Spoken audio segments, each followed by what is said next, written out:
All right, Sunday night, 6:40 Eastern Time.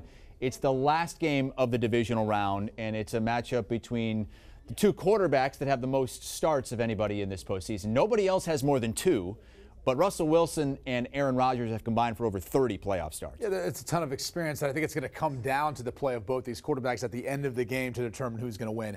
I think this is going to be a close game, and I think it's honestly going to come down to probably Aaron Rodgers being the one to make the play in the end to win at home. I don't believe Seattle's had much success versus Aaron Rodgers in Lambeau, and obviously home field is going to play a part, but to me it's about the matchup of, really when you look at the sum of this Packers team, even though statistically they don't wow you in any way, they're a pretty balanced, complete football team.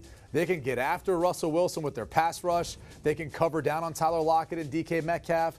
And on the flip side, they're running the football well. And Aaron Rodgers doesn't give you many opportunities where he's going to stumble or make mistakes. So this is going to be, to me, I think one of those more lower scoring games, close game. But I like Green Bay, and I actually think they cover the 4 points as well.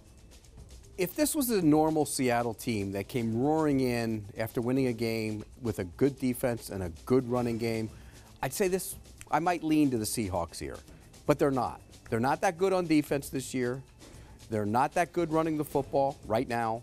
And I think that's going to put a lot of pressure on Russell Wilson. And when you can pressure the quarterback like the Packers can, big advantage to Green Bay. I think the offensive line is an issue for the Seahawks, like it's always been. We talked about Hunt last week, the center taking over. He's going to be matched up against Kenny Clark. That's a mismatch, in every way, shape, or form. That may make it tough to run the football. And then you turn the Smiths loose. Preston and Zadarius will get after the quarterback. I'm with you, Brady. I think Green Bay wins this game and covers the number.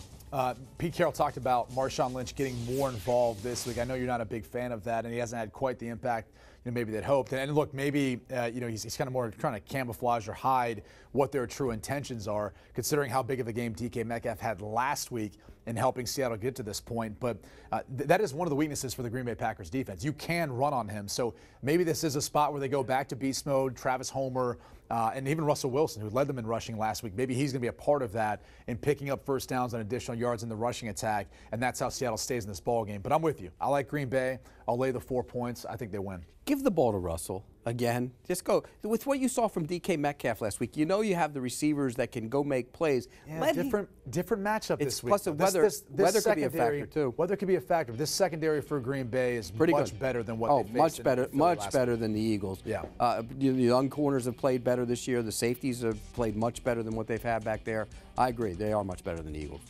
There are a couple of numbers in Seattle's favor, though. 8-1 on the road this season, and they are 11-2 in one-score games. That's the most wins in one-score games since the 2015 Broncos, who ended up winning the Super Bowl. You guys both like Green Bay to cover the 4 points. They are 0-8 in the last 8 meetings at Lambeau. The last time they won was '99. Wow, 20 years ago. Okay, let's recap the picks from both Brady and Pete in divisional round weekend.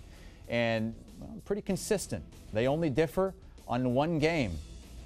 Brady likes Baltimore to cover that 9.5 against Tennessee. Pete thinks Tennessee is going to keep it within that number. And also note that Pete likes Minnesota to win outright at San Francisco. Boy, would that be something. Kirk Cousins breaking through and getting to the NFC Championship game.